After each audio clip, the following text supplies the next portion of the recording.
Debates over languages are often very contentious, and as we all know, India is in the middle of one. New languages often take shape through the interaction of languages that existed earlier. They are also formed by migration of people from one place to other, and interaction between the migrant population and the native population, and changes, oftentimes even upheavals, in terms of social and political power. Our guest today for this episode of Terms of Engagement is Peggy Mohan. She is a professor of linguistics and author of two books on this question of Indian languages. The first one was Wanderers, Kings, and Merchants. And the latest one, a very recent one, is Father Tongues and Motherlands. We will be discussing with Peggy Mohan how Indian languages have taken shape, what we know about them and what we do not know about them, and what the patterns and spread of languages tell us about the movement of people in the subcontinent in the last 4 millennia. Thank you, Peggy Mohan, for joining this episode of Terms of Engagement. Thank you for having me. You want to hear about Indian languages? There are a lot of things that have to intersect because what I'm interested in goes back sometimes thousands of years. So we have to get, in addition to language information, we have to get genetic information, which is now suddenly becoming available, a little bit of archaeology to get a sense of who the people are. Uh, Language also is useful, but not in a direct sense, in a meta sense, in that we try to develop models on if you see certain features in a language, certain things surviving, certain things changing, what can that tell you about migrations in the area? So So you when you you work use this out, metaphor you use hmm? this metaphor of a tiramisu bear to get into this whole discussion. In both your books, actually, you refer to the concept of a tiramisu bear, which is a crossbreed of two species. Can you just start from that story? Tiramisu bear is a word that my daughter concocted because of the color of the bear and the fact that its colors are not scrambled together in like in a mixie. It's a layered color. Like the feet are one color, the back is another color. But basically, what happens is because of climate change, grizzlies started migrating north in Canada. And in a different mating season. The result is what they found on land were white polar bears who should not have been on land because there should have been ice floes that they would be sitting on. Since they weren't there, they were on land and matings took place, which could not have been possible because of different mating seasons and the possibility of migration. Now, grizzlies can go north more easily, there's less snow, but we know one thing about the tiramisu bear model is that only male grizzlies migrate north. Females do not migrate at all, and polar bears, male or female, cannot walk on barren ground without snow and ice. Their feet are just covered with hair, so they don't. So we know when we see a tiramisu bear that its father was a migrating brown grizzly bear and its mother was a white polar bear. And that it seems to be a surviving species because climate change has been somewhat favorable to it. But we know its entire ancestry because there is no other way it could have come into existence. And it also brings in the idea of migration because often animal metaphors for migration and the importance of males as the migrating group are helpful because we see this again in the entire settlement of India and South Asia. One common thread that we find across all the language, the formation that we are going to discuss in the next few minutes, is that it is usually the male population that is migrating, and but they actually mix with the native women in most of the Yeah. cases, but there are exceptions, of course, you discuss in the book, and Small ones, small yes. ones, and that creates a new form of communication and leading to the origin of new languages and new forms of communication. Is that a right way of characterizing this? Yeah. Let me put it this way. It isn't that there were never women in India, but that in the very first settlement of India, which was not a migration, I mean, this was 70,000 years ago, people coming out of Africa, probably reaching here by about 65,000 years ago. It was not a migration because there was no sense of we are going to India. They were just the first people out of Africa.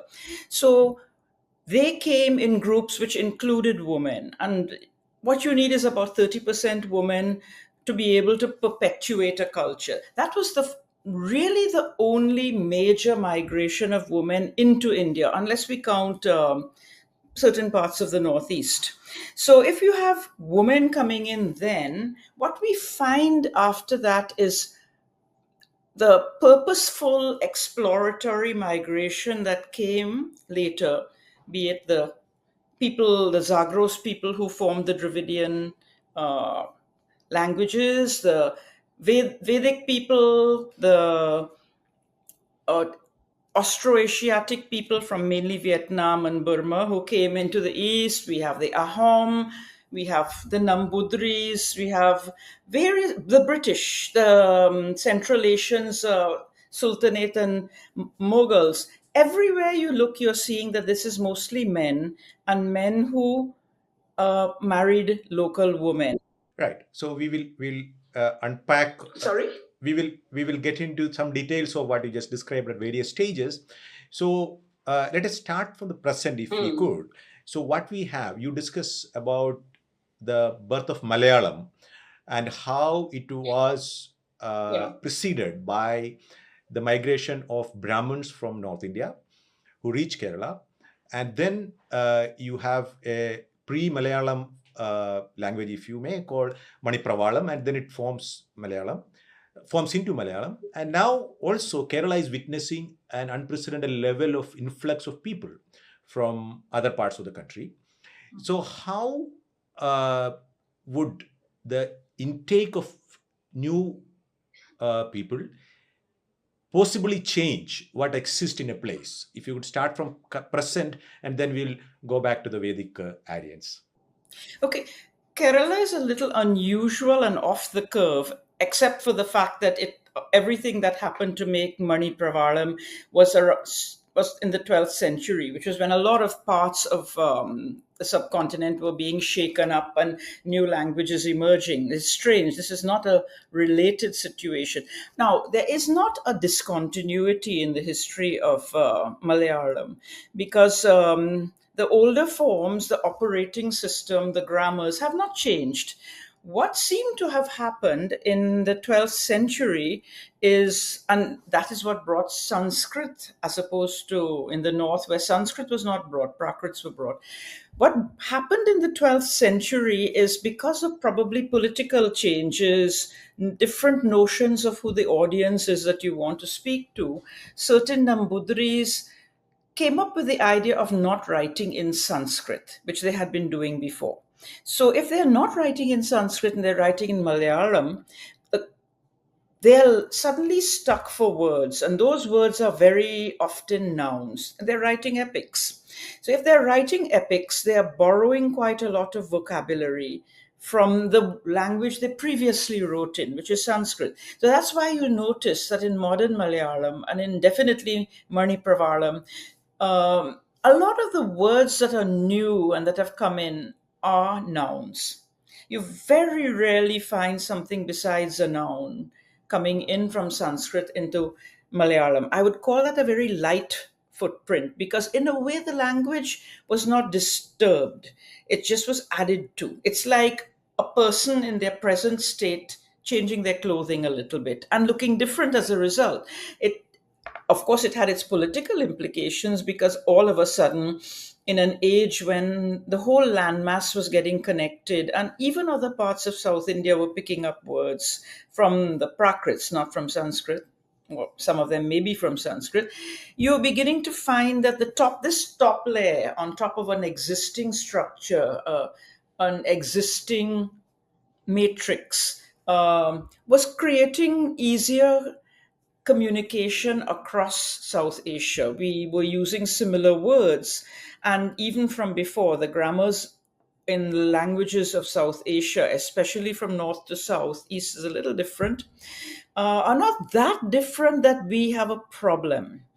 If it were only the grammar, we could very easily communicate. And then now, on top of that, are words being added, uh, technical words mostly. In the north, it's not only technical words, it's everything. So suddenly, we're finding that there's a dressing of a new kind of cohesion, which probably suited an era when a lot of upheaval and reconfiguration of South Asia was happening. That's the 12th century. It's a really magical age. So we will come back to that again. The 12th century roughly is around that time is when you argue that a lot of regional identities get formed, not only in Kerala but other places as well, Yes. right? So before we get there, so Yeah. the beginning of it in this for this narrative is the arrival of Vedic Brahmins in the northwest. So you point out Mhm. that what we see as the Rigvedic Sanskrit, that itself was not Mhm. the original Sanskrit that the new migrants were bringing in or whatever. It was already a kind of a crossbreed of what existed prior to that in that region, which is Dravidian of origin. So how do we know that? Let's first say that we have an idea from looking at the Rigvedic Sanskrit. We know that there was a full 700 years before the political situation resolved in that area and the Kuru dynasty took over. They were fighting each other, they were fighting locals, they were allying with locals and fighting each other again. And then the Kuru dynasty came up and said, we need cohesion, we need a way to recruit political powers, which is local kshatriyas. We need something to validate them and to keep them in our orbit, which is a very early, um, what shall I say, parallel of what happened between Nambudris and Nayars in Kerala. So you have this situation coming up where we don't know what Sanskrit was like in those 700 years before the Kurus took over. Because the Kurus did a very important thing. They said, we're going to need Sanskrit. We are going to need these Rigvedic hymns. We need to collect them. And they had never been collected before. So they sent off young people, what we would now call linguists, without any writing system, to collect and collate, organize, edit all the things that they heard the Brahmin Shakhas, or what you would now call an Elam. They were dispersed. They had no connection with each other. So they went and they collected everything. And by that time, 700 years is a long time. The Dravidian sounds in Sanskrit must have come in almost immediately, within generations, but not into the Rig Veda. But after 700 years of reciting and reciting and reciting, and some of it is beginning to be mindless because not everybody in a Brahmin family is a great genius and a Sanskrit scholar. They are doing this for religious purposes. So suddenly, all these young linguists were finding, oh, this doesn't sound the same as what it sounds in this other family. And they sat and they reconciled it and they came up with a version of Sanskrit, which by then, into even the Rig Veda, incorporated sounds that were not Dravidian. They were actually pre Dravidian. The Dravidians happened on them and they liked them very much. But this particular set of sounds, the ter, der, ner, la, sh, also, which you don't get in the South, uh, trace all the way back to Africa at that time, and they trace all the way onwards to Australia. So when people sit in Australia, Indians in cafes, and they hear somebody saying "der der ner la," and they turn around, they look expecting to see a Tamilian or a Malayali, and they're not seeing that. They're seeing Australians, Australian Aborigines, who's speaking languages with structures in some ways more similar to the old Indus Valley structure than even modern South Indian languages. Yeah. So the basic category of those sounds are, you said, one set is dental and the other is retroflexive. Yes. And they go back to Africa. I think that they are a very good hallmark of the first migration out of Africa. So Dravidians are not that first migration; those are ostrich tribes, but we are all mixed with them. Right, right. So you say that is the DNA, that retroflexive sound, right? That is the DNA of all Dravidian languages. Is that the case? It's a metaphor. No, but it's not only Dravidian languages. Every single language in India, except Assamese, and possibly one or two tribal languages have lost it but had it before. The Andamans has it. Andamans is not Dravidian. It's old. It's linked to it's directly to the first migration out of Africa.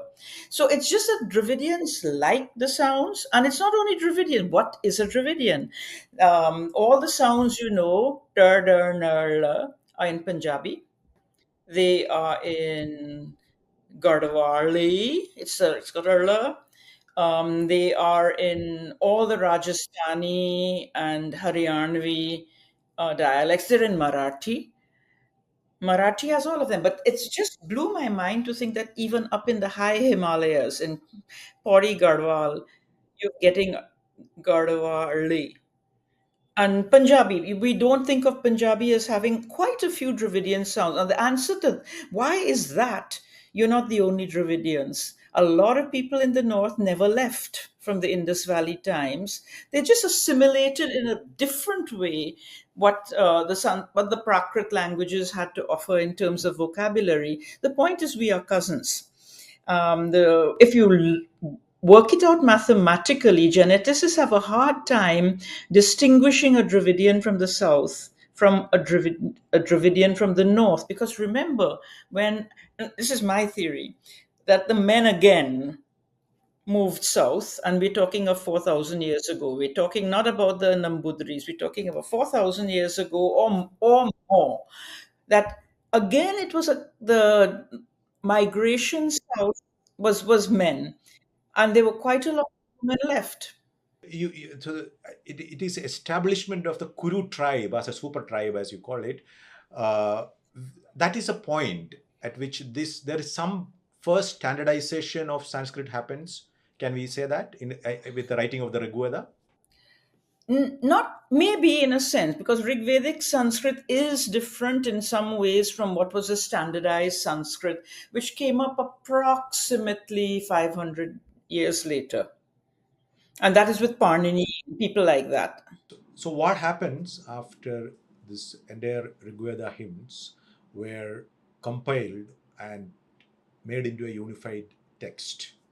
See, basically, what we got by then, that these people who would like us to think they were kind and gentle and sweet and only about religion, they took over three-quarters of the landmass of South Asia, but they didn't do it.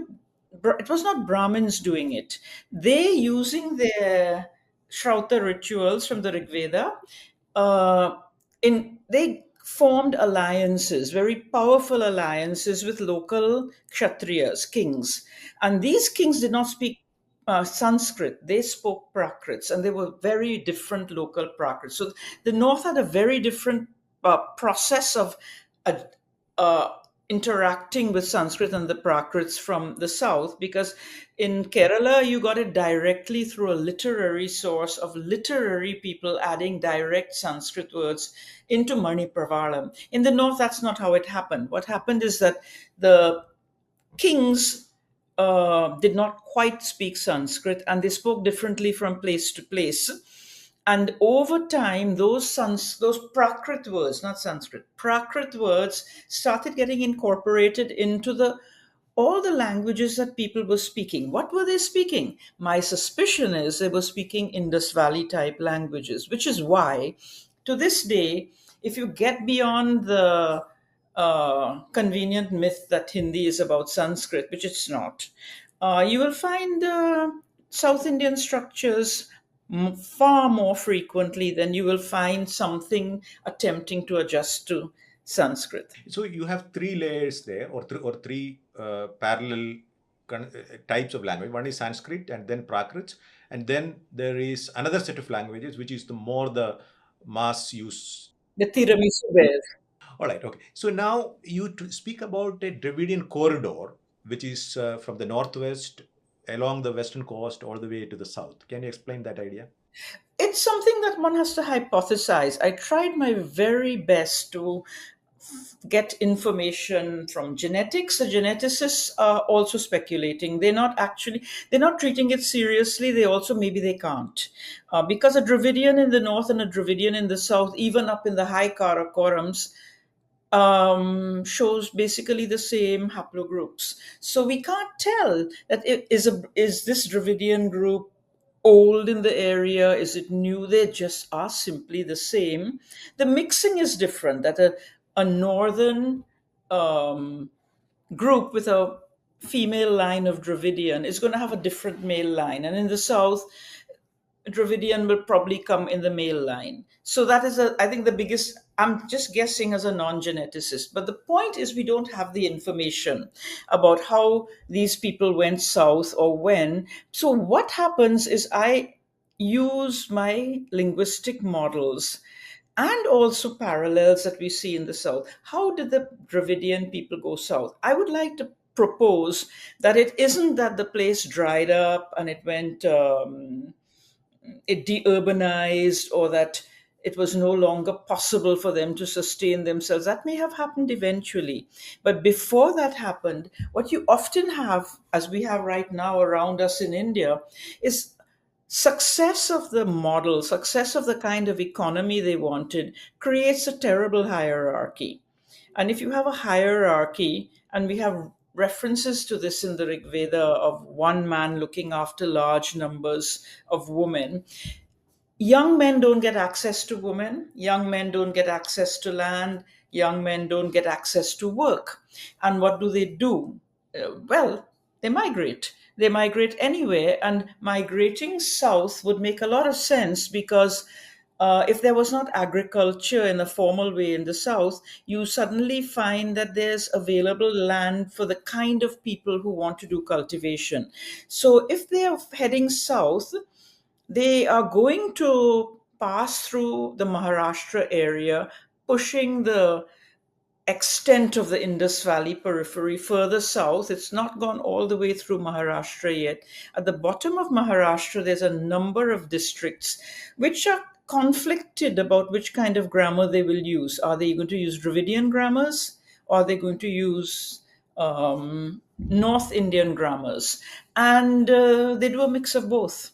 So we can almost see a twilight zone in the middle between North and South where the collision happened and where people made choices. And what these choices are, that it's possible that the languages of South India are almost identical to the languages of the Indus Valley, except for little things that mixing with tribal women might have changed in the language. These are just grammatical features. And the easiest way to see it is that the South does not have this thing that we call ne in Hindi and all these Northwestern languages. We don't, they have subjects of sentences. In the North, something got adapted from Indus Valley language which did not have subjects. We always say, buy me food, eat, buy me food, eaten, buy me food, will eat. That's something very much from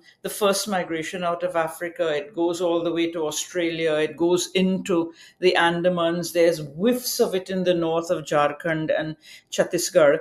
It's not there in the south, even in the tribal languages. So suddenly you see something changes and you say, are they the same Dravidian people? Yes, but something has changed. And when you look at Dakhini, where it's a much more recent migration of men from the north into a southern area, exactly the same things go missing in the language. The Dakhini speakers don't say maine khana khaya. They say, if I say a woman, main khana khai, apun khana khai. I'm sorry, apologies to Dakhini speakers, I'm kind of faking it.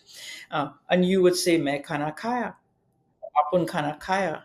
So there's no agreement with the object. The agreement is always like in a good Dravidian language of the South with the subject. So these are little things that allow us to look at the model and estimate if this feature left the language in Dakini, was it a similar thing of males migrating and setting up new families? And if new people kept coming from the Indus Valley, they came and met people who had already set up their families and had what you would call a frontier Dravidian society, a new Dravidian society, and they adjusted to that.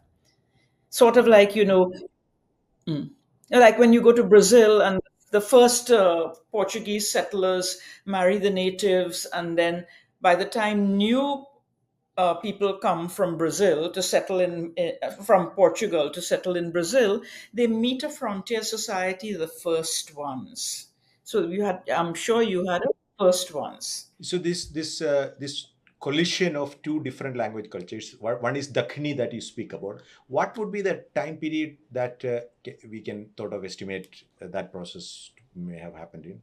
In Dakini, it's around slightly after what happened in the north. North is 12th century. This is a more like 13th, 14th century. We don't know, but there is evidence from things like newspaper reports of the time or Sufis who were going around. We know what they wrote. There was some of it published as well, but we're quite clear that there was a male migration, and so this is the two-part formula that we have. The male migrants go and they meet local women, and you get the kind of people who change a little of accent. The children do pick up their father's language, though they know their mother's. But then later, there are other people who are not related in any way to the migrants who sense that politically this language is important and they begin to approach it. And they don't approach it with the same direct face to face contact with the migrants. And you get a lot more of them simply doing like Mani Pravalam, well, adding words on top of an existing thing and creating what is essentially a new language. If you listen to the Dakhini, it sounds like Telugu spoken in Urdu words in some ways. The grammar is very Telugu. It could be other things too. So you have that sense that the old operating system just accommodated new superficial data. And in Kerala, it's easier to see because it didn't disrupt the language. So you didn't create a new language. You actually just fused in Mani Pravalam new words in a less destructive way with an older system. So you speak about another collision of these languages happening, which is in the east. So there is a movement of Yes. people from the west to the east, and the culture in Magad. East to the west. No, east. East from Southeast Asia, moving westward into what is now India. Yeah, and That is an earlier Bangladesh. process of migration you're talking about, but there is also a clash of these two language and structures that are happening in the Magad region. Yeah. Okay, this is how it happened. All we know is that the people like Grierson in the Linguistic Survey of India 100 years ago, he noted that there were words from Vietnamese and Burmese in the existing tribal languages in the remotest forests of Jharkhand, Chhattisgarh, parts of Bengal. And he just said, oh, these languages are Austroasiatic, because in those days they didn't have a model of a tiramisu bear. They didn't believe that languages came from two parents. They believed, well, if the words are from this, then it must be this is an Austroasiatic language. What happened to the people? They don't look very Vietnamese. And it's the same thing that nowadays we say so and so is an Indo-Aryan language. They class Dakhini as an Indo-Aryan language. Why? Because it has Urdu type vocabulary. But the truth of the matter is the language is such a fusion, and even our modern North Indian languages are such a fusion in some places between Dravidian and Old Prakrits, in the East between the Southeast Asian and Old Austric Aboriginal languages, that it doesn't make sense to me to keep going on the father's lineage. That okay, I found, let's say I found 500 Vietnamese words in Mundari.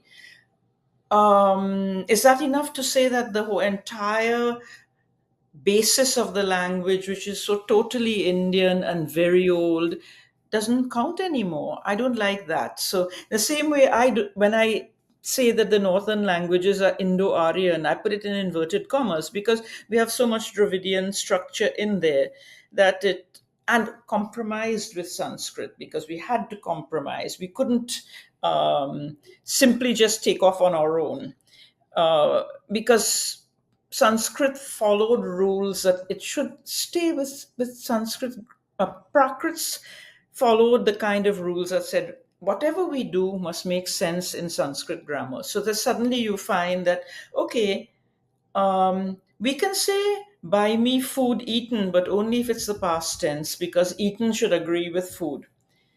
But we wouldn't say buy me food eat because we don't have a word like eaten in the present tense. So, in a way, it was a reconciling and a negotiation with Prakrit and Sanskrit rules, which took an older Dravidian, or pre Dravidian also, feature and created something in the North that everybody else finds impossible to understand.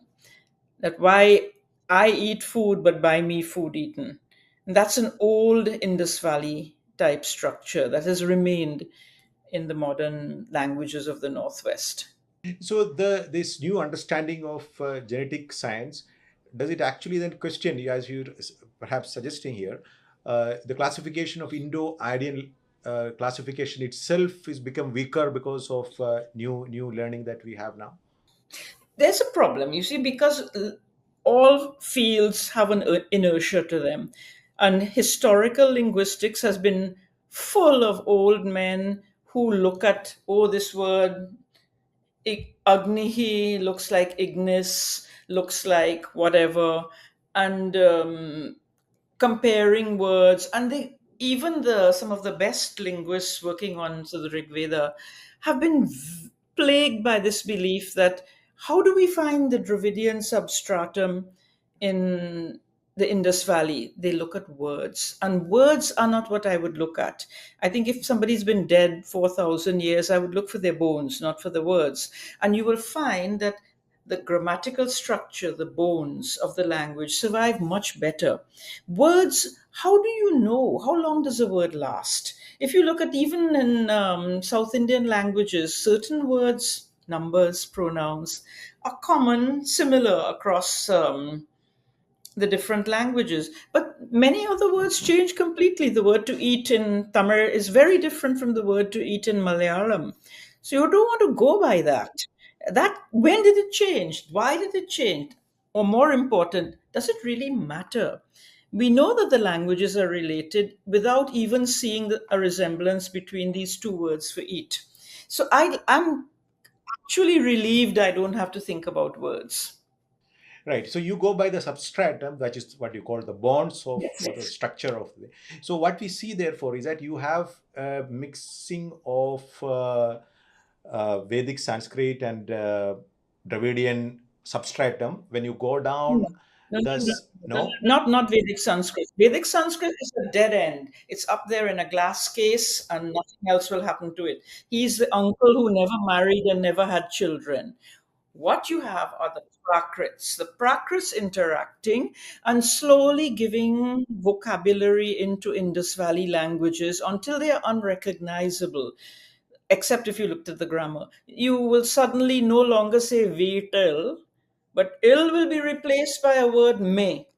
And then you have a word from Sanskrit, so it becomes ghar mein.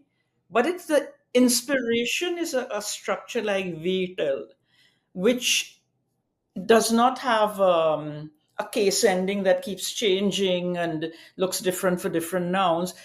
Ill is not going to change. Yil, ill, it doesn't change. And that is what came into Hindi, that this is the way we will uh, operate on nouns and add things like in and out and above. So you can see that that's a very good example for showing that it's a Dravidian inspired structure, but all the cover of it has been painted in Ghar is not grahe or graha. It's a Prakrit word, right? But it comes from ultimately Sanskrit, but it came via Prakrit and May. I have to think about exactly where it came from. It must incorporate some locatives. But the point is, the inspiration is something else. It's not Sanskrit, it's not the Prakrits.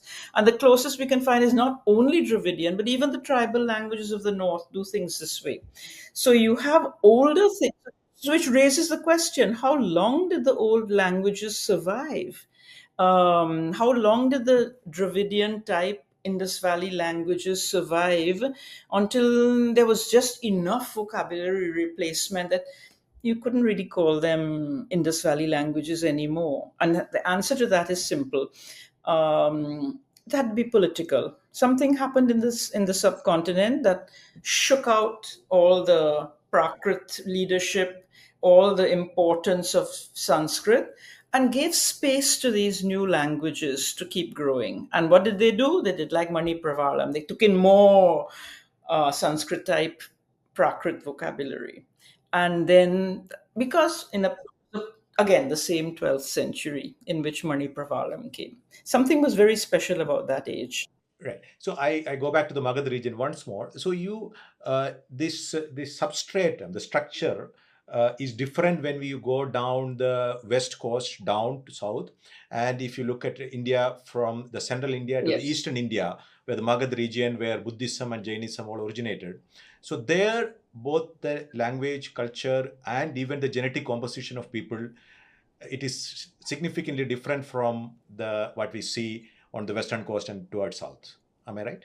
Mm. Oh, yes, across from where the Ganga and Jamuna meet, that was in fact a forest area, different animals, different kingdoms, different ways of, well, the Buddhism, Jainism all originated there. And they were not real, they were in touch, but they perceived each other as different. Brahmins were, in fact, encouraged, don't go there except briefly. So there was that. But even within that area, an interesting thing was happening. If you look at the tribal languages, if we can deconstruct what happened before the Vietnamese and Burmese came in, had something more similar to the grammars of the Indus Valley, where, for example, in a sentence, if you think of forget Malayalam for a minute, think of Tamil. Um, if you want to say I eat, the end of the word for eat contains sapidere. It has something which is unique and it means I, right? In the old Indus Valley languages, there would also be the thing that you eat had to be added onto the verb too. And also in the Munda area, Mundari, Santali, all the northern tribal languages of that area have kept this thing that the object and the subject of the sentence both needed to be mentioned. That's also there in Andamans. That's also there in Australia. And it's there still in the high Karakorams in the way they do things. But the minute you start heading south, even within the Munda tribe, it starts to change and it starts to become a little more like the Southern Dravidian languages. You don't have to mention the object anymore. And the marking becomes a little more in line with the Dravidian style. So while we say that they are Dravidian languages and they are Austroasiatic languages in the north, the shading from one to another in the grammatical behavior is more gradual.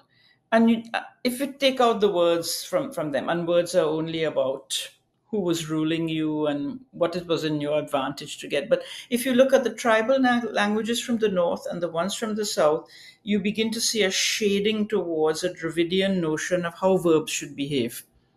And see, I have to look at things like that because genetics is not helping us much.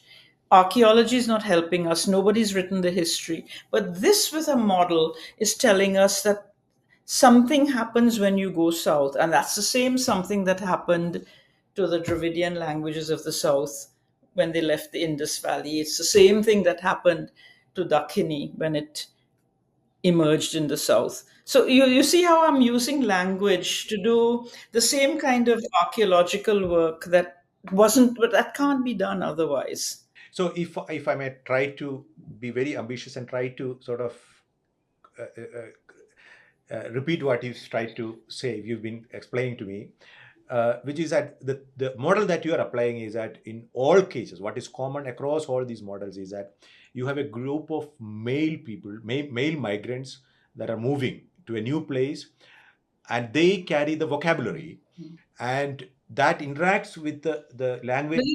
But they don't intentionally. No, no. It's not as simple as that. They don't intentionally carry vocabulary. They come in like the Nambudris and they do whatever they did.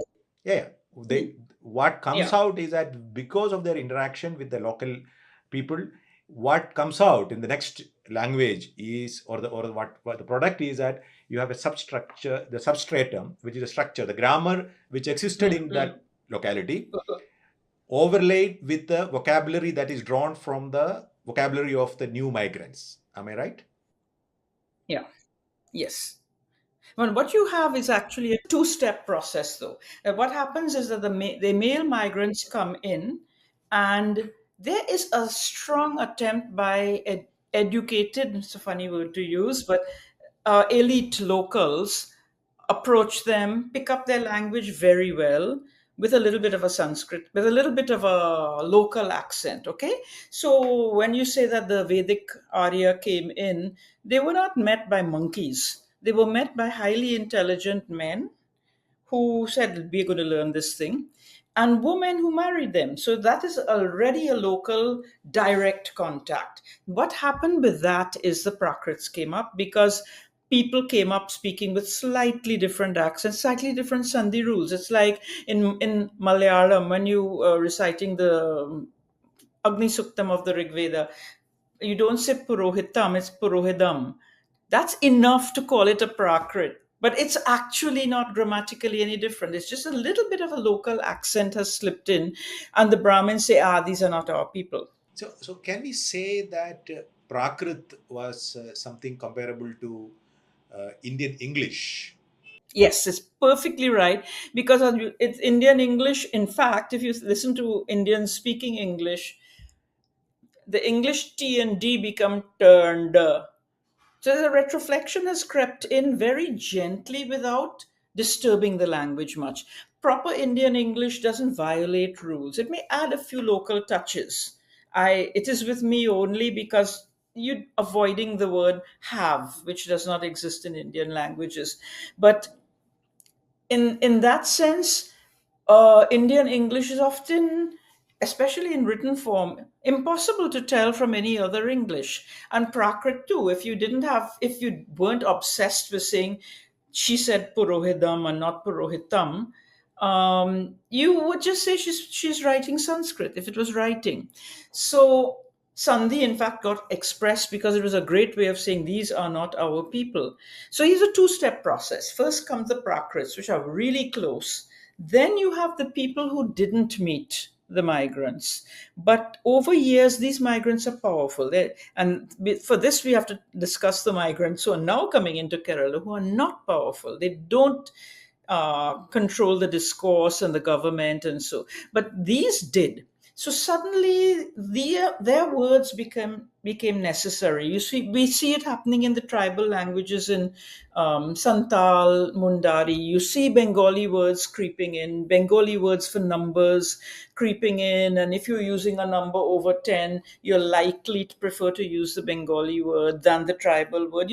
We see how the process is coming in very slowly, and what is motivating it, because the modern economy is also linked to wanting to use some of these words. Not They're not new words. The word for old woman, when I look at the tribal data, I recognize it because that's the word that we use in my community. Uh, so you suddenly see a slow leaching of words, but into not a Prakrit, out of a Prakrit and into something that's older. So you see it in the eastern region, you get Prakrits which don't have things like Ekjon, Dujon, which Bengali has, Ekta, Duta, but the modern languages have it. because it's like it's like in the metaphor I gave before of Vital and Gharme, that suddenly the whole tribal notion of how you say three children is painted over with words from a Indo-Aryan language, and you get an Indo-Aryan sentence, but the inspiration for the grammar is tribal. So, what is again common across all this language formation is also the possibility, or that it's always associated with a new political order from the Kuru tribe all the way up to British English. Uh, what actually gains prominence or what gets standardized is because there is a political reason for it. Yes, in fact, and not only political. I think that there's been a lot of discussion in the South now about why is Hindi an important language when in fact it was not as developed in literary terms as other dialects like Awadhi, Braj in the area. So Hindi has gobbled it up, which is true. It does. But then what was special about Hindi and why did it do that? It nothing to do with language, nothing to do with verbs, nothing to do with nouns, nothing to do with literature. It just happened to be located in the capital city. And if you think about every part of India, which dialect has become the important one? And it's almost always is the one in the capital city. Kerala is taking it more slowly. I think it's only now happening through the schooling system. There was a lot of much more variety in the language within Kerala. But what is considered good Tamil for a newspaper? What is good Kannada for a newspaper? What is good Bengali for a newspaper? It will link more to the centers of production, the cities, and capital cities if possible. So it's not a linguistic thing at all. It's something that happens again and again in the world. So, I mean, one language that you don't actually discuss in your books, that is Tamil.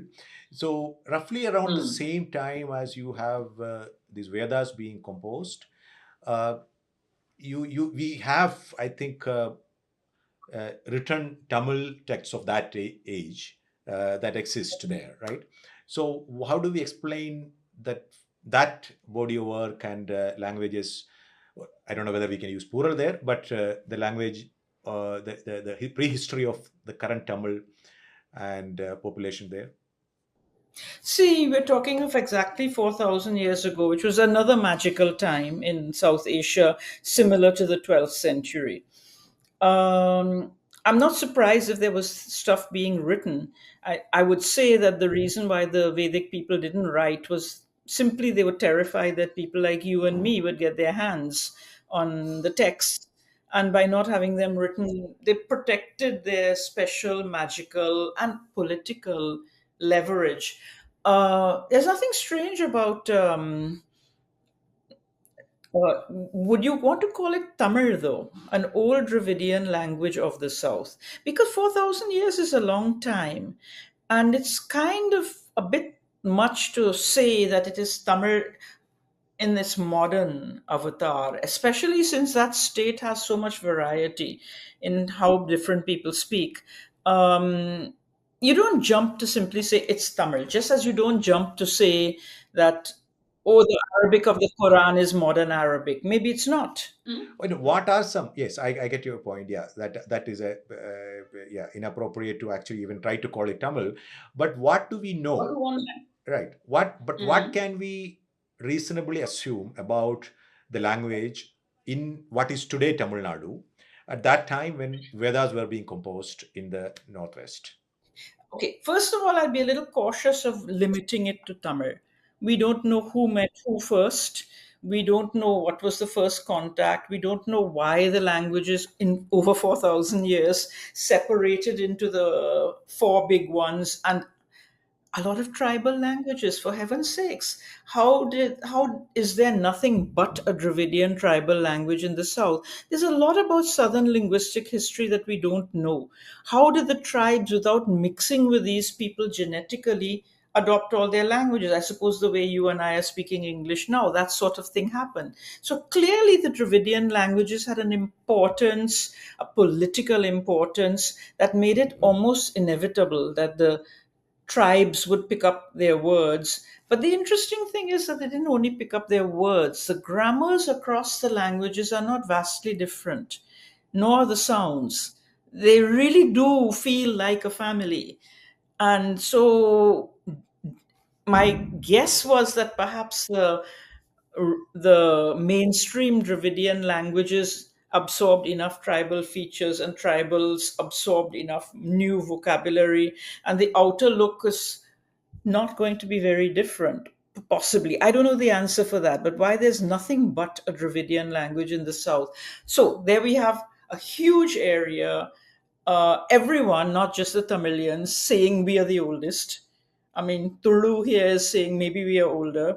The Goans say maybe we are the first. I mean, so it's an open question. We don't know who it was. When did these things come up? How old are some of the features in these languages? We don't know. This r sound that you get in Malayalam and Tamil, nobody's done a study to say, like, trace it back in time. How old is it? So the whole story is based on a lot of wishful thinking. It would be nice if Tamil were the answer to the question and you have nothing else to do. It would make my work much easier. If I want to reconstruct the Indus Valley, I'll just put all the Tamil words on top of it. But I don't know that it's so simple. Maybe the tribal languages have something older which was lost in Tamil. Maybe the words were so varied to start with across that region. Um, we don't know. We're completely moving in the dark about that time, and only models are working like a compass to guide us that maybe they went in this direction, maybe they lost this, maybe they gained this, maybe many left, stayed behind. And so the entire image of that migration and this, the history of the Dravidian people is almost coming down to language. And we are in early days to answer all of that. I would love it to just be Tamil. It would be so easy. But my instinct tells me it can't be so easy. So, but would this much be reasonably stateable, which is that the adoption of Sanskrit vocabulary nouns is the least in present day Tamil compared to even Mm. Telugu, present day Telugu or Malayalam. Yeah, but words don't really matter. We know that these words were added quite late. So the languages were already in final form. I have a lovely image that I will show on when I show slides, which is a mosaic I make on the floor. It's in the shape of an octopus, and everybody says, "Oh, how nice! It's an octopus, and black and green and red tentacles." And I say, "No, it's a floor. It was always a floor. It was a floor before there was an octopus there." And there were languages like Malayalam, Tamil, Telugu, I mean, all Kannada, all the tribal languages, they were there long, long, long, long before the Sanskrit words. We know when the Sanskrit words came in. We could minus them by some kind of an extraction process. The big question is much older than that. Before there was any Tamil, before there was any Sanskrit or Prakrit in the game, what actually happened in the south? One thing is clear: this Tamil Nadu is the least amenable to having migrants walking through. You can't walk through.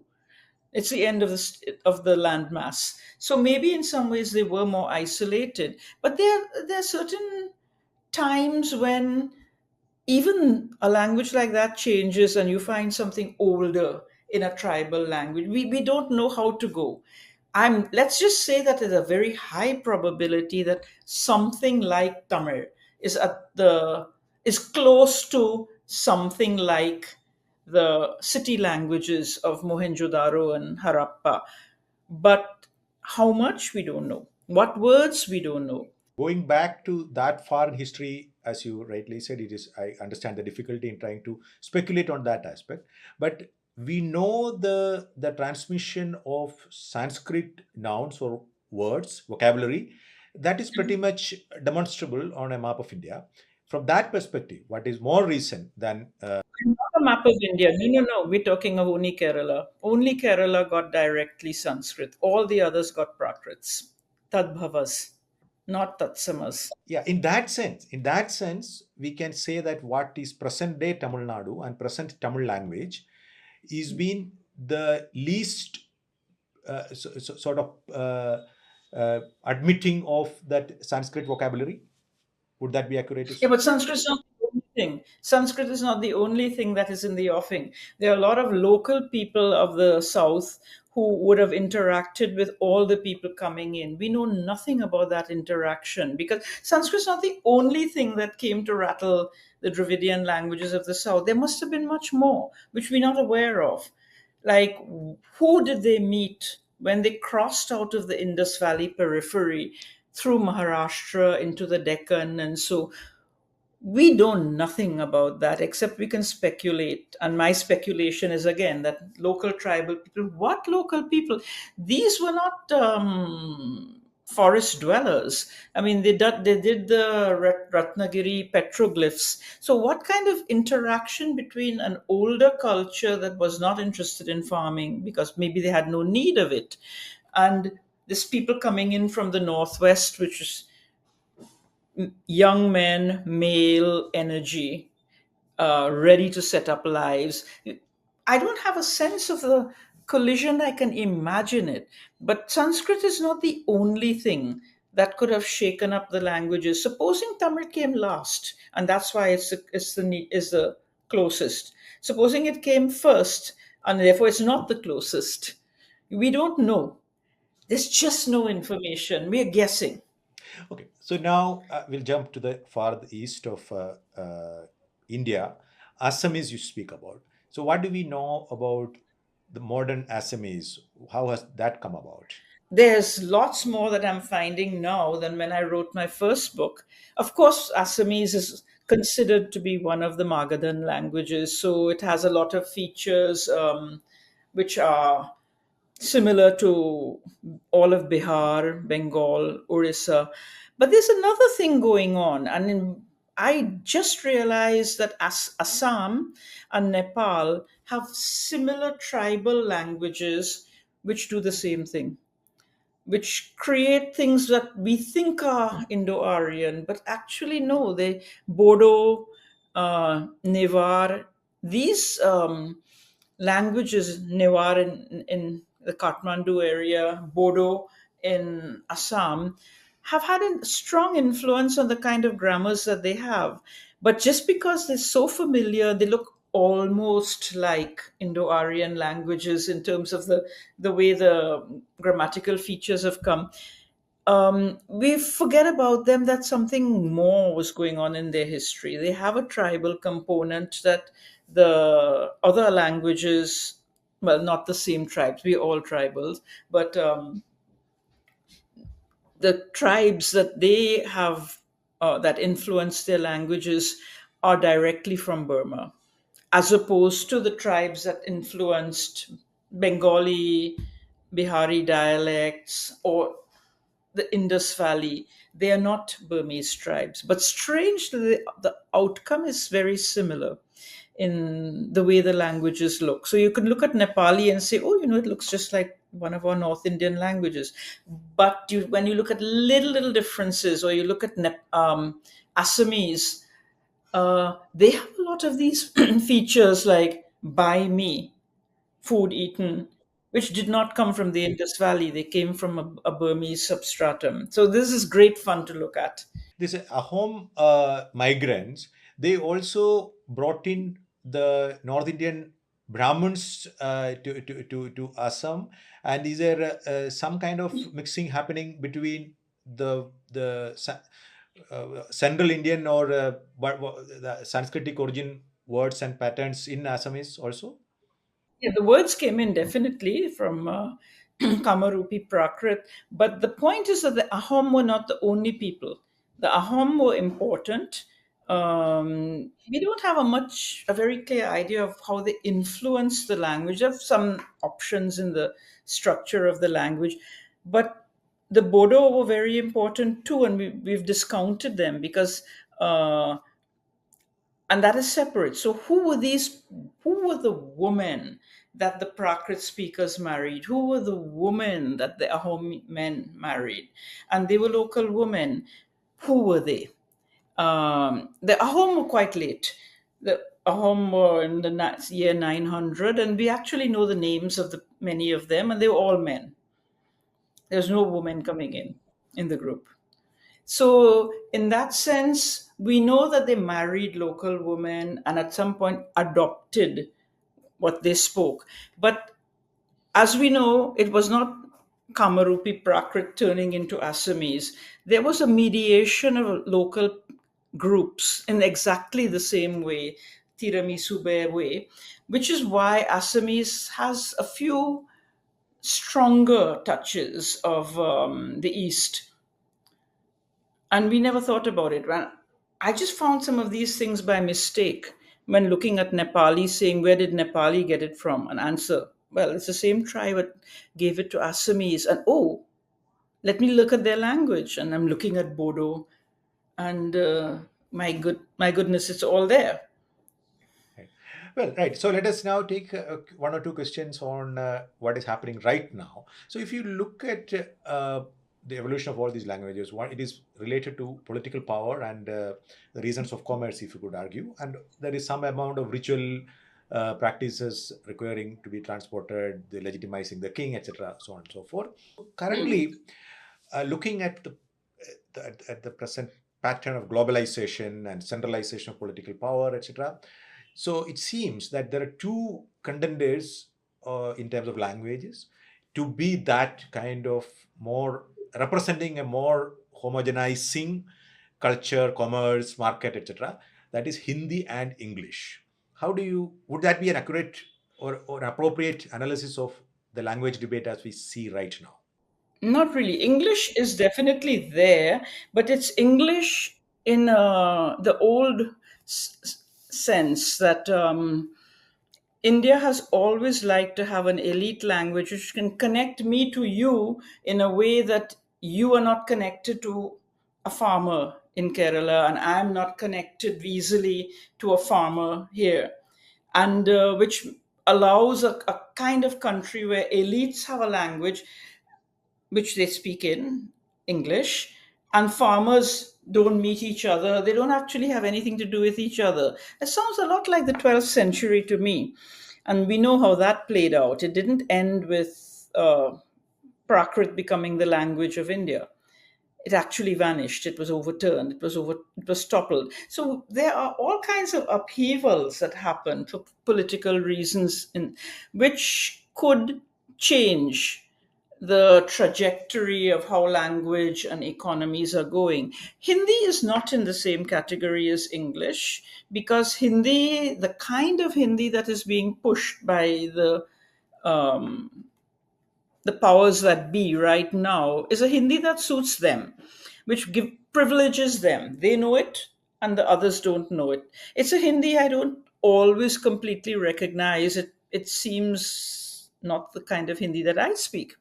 But um, there were many other Hindis in India which were never considered. Like here I am walking around in the south right now, and Dakhini works very well. You walk around in the Andamans, and there's a kind of Hindi that tribals will speak to you in, which is very Magadhan in its structure. The kind of Hindis that had a little bit of bend and stretch and accommodation and tolerance of, let's not call them mistakes, but deviations from what the elite wanted. Those were never favored because people were not sure. They didn't want to connect the landmass. They're not trying to facilitate communication. They're just trying to capture a little bit more advantage for themselves. And as long as that's the reason behind Hindi, it's not going to work. It's not even going to work in the Hindi belt.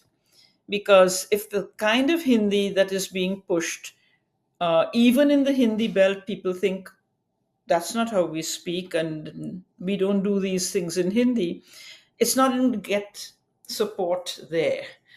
Um, if Hindi had been something inclusive, like Dakhini is, or like Magadhan Hindi, or the kind of Hindi you get in Meghalaya, the Andamans. That kind of Hindi could have worked, but it needed something else for it to work. It needed to be used for something besides films, songs, talking to children, talking to villagers. It needed, say, to be used seriously in education, seriously to be used in commerce, in, well, technology. Instead, what we have done is we've created a country where our old craftsmen have not become our technologists because they don't know English. And so English has actually put a brake on the utilization of a large number of traditional people in the country. And I don't know what the answer is. To some extent, I think things are, you could say things are running well. They're running like the 12th century. We are speaking to each other in English, and people outside who don't want to talk about linguistics are talking in their own languages, and it's fine. But it's going to change, and there are pressures from above which force us to somehow connect. There are many ways we can connect which don't link to Hindi and which minimize some of English's power. And we haven't explored what they could be. I do believe we're very much in a 12th century um, moment, a tipping point moment, when a lot of other things could come in. But pushing Hindi the way it is being pushed now is not the way. Having said that, within the last few years, I've discovered within the Hindi belt, there's a greater push from Hindi speakers to people like me that engage with us, speak to us. You're only speaking English. Give your next lecture in Hindi. Can your book come out in Hindi? This has not happened before. And this is a very interesting thing. I don't see it as a sign to South India. I see the North fighting back against its elites in a very 12th century way. And how that will play out, I can't say. But it's interesting. It's an interesting time to be alive. Okay, so this mixing of languages that is not ended, as you said, what happened in 12th century, you can see the repeat of that happening in various stages of history. And right now, when you look at the trends in terms of demography, commerce, technology, how do you think Mm. the language landscape of India could reshape itself? Do you do you see the possibility of more homogenization, more totalization, standardization, or and also these other languages, including the vernacular ones, trying to struggling to rather preserve, which is a pejorative sense you use, preservation of language itself. What do you expect in the next decade or so, or beyond that, maybe? Well, let me see if I can guess based on one thing that I'm seeing. I'm seeing a very 12th century thing happening. In the north, it's something called Hinglish, and I'm sure the same thing is happening in many other parts of India, where you're getting a fusion between English into mainly words, but some phrases and a few concepts, numbers even. It's interesting. This is a very 12th century thing happening again. Numbers have changed, technical words have changed, and a number more of other things have changed, and they are sneaking into the local languages. When that happened in the 12th century, the local languages gobbled up from Prakrit everything they thought they needed, and the next thing you know, the Prakrits were gone. So now we have languages all the way from Maharashtra to Bengal and all through Pakistan almost, except for one or two tribal languages, which use the Prakrit words after disposing of the Prakrits. So, what could happen? What is meant by Hinglish? And I'll only speak of Hinglish, that's the one I know about. A friend's daughter was doing a project, and she tried to interview young men and get them. They said, "You say you're a Hindi speaker. You listed yourself as a Hindi speaker," and she couldn't get them to stay in Hindi.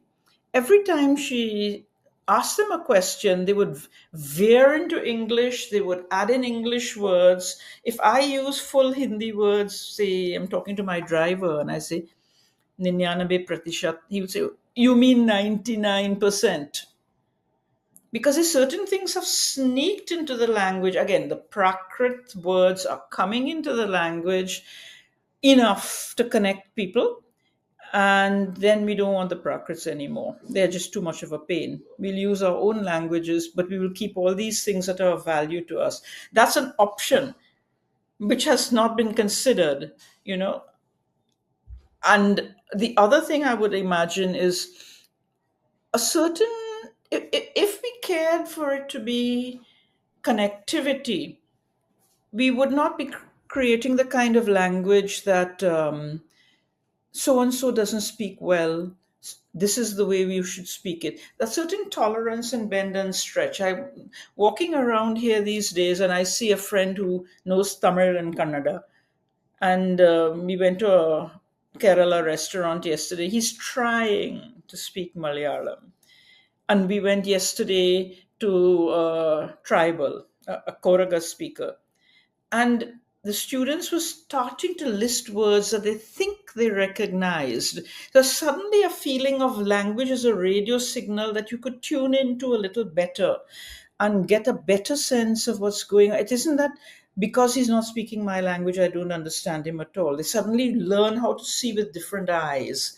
And that was exciting for me. So there's so many possibilities. I don't want to limit it to the ones people think of it. Will it be English? Will it be Hindi? Will it be chaos? But no, there are many, many other possibilities, and they will come. That's this kind of age. So you think, this is my final question, promise. Do you think, like it did in the last decade or so, genetic science could actually explain and resolve a lot of issues that you are trying to grapple with in linguistics in the coming decade or so? Sometimes, some of it, yes, because every so often I meet a geneticist and we find that we're saying pretty much the same thing. Uh, they have their limitations because micro movements, micro migrations will not show in the genetic record very well. It also depends on what studies they decide to undertake and what are the questions in their mind. Like I've often told geneticists, why aren't you looking at the Nambudris? You could very easily extrapolate and find where they came from. Um, of course, there would be other things I would want to know. What did they speak when they came to Kerala? Nobody knows. All we know is that they knew Sanskrit. What did the Jews speak when they came to Kerala? No, but I can guess what they spoke. But Hebrew remain. What did the Syrian Christians speak when they came? They won't tell you. They don't know. They know they're Syriac. So people keep their prestigious thing, um, and they throw away their vernaculars, which could tell us a lot.